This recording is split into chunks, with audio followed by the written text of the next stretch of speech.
When a woman acts like a child, laughing without restraint, being silly, saying nonsense, behaving strangely, or having a little outburst of anger, it doesn't mean she's immature.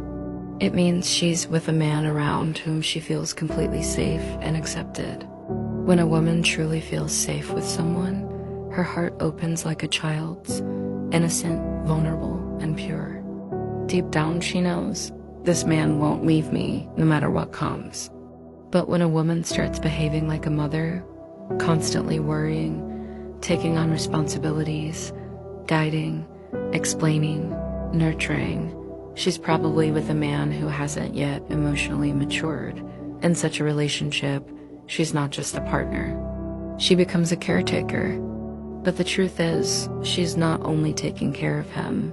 Often, it's an old pattern passed down from her own mother or learned in childhood, where love meant responsibility.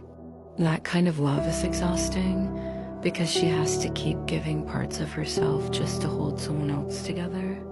All because, as a child, she might have learned that she had to be strong to even deserve to exist. If a woman is constantly anxious, insecure, and full of self-doubt, it's often a sign that she's with someone she doesn't fully trust. But that mistrust isn't always rational. It's often the inner child within her, still trembling from memories of betrayal, abandonment, or emotional absence. Such a woman lives in a blend of reality and inner world, where every silence feels like a threat and every shift in tone a warning. When a woman is emotionally drained, restless, and often thinking about leaving, it's usually because she is with someone who will never protect her, not in public, not in the quiet of home. She feels alone, unseen, unprotected. It is not just a lack of support, it is that her soul is constantly fighting to survive. In such a relationship, the body often starts to speak instead of the heart, through panic attacks, insomnia, chronic exhaustion. And instead of understanding her pain, people are quick to label her with anxiety or depression. But here's the truth, that anxiety or depression you see in her may not even be hers. It could just be a reflection of the toxic energy she absorbs from the person she lives with. It might be a somatic reaction to constantly living in a state of alarm. A woman's emotional state is often a mirror of the energy she receives from her partner. And when she's with someone who neglects her, belittles her, or emotionally dismantles her, even the strongest woman can break. The most vital energy turns to ash. And here lies the key understanding. The roles of aggressor and victim are always connected, not by accident, not by coincidence.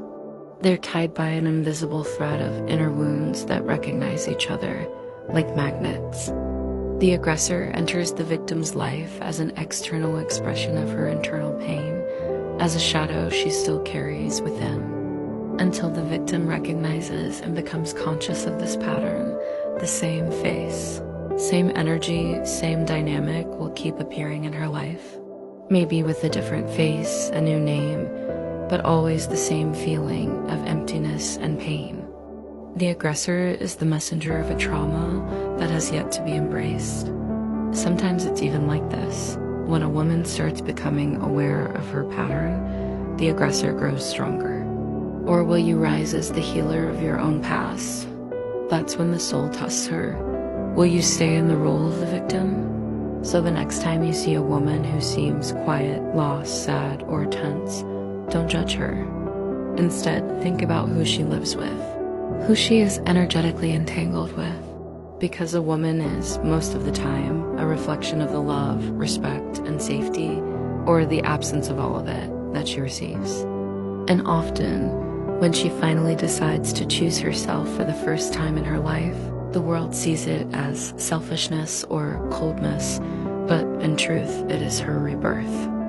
The birth of a woman who is no longer willing to play roles that never truly defined her.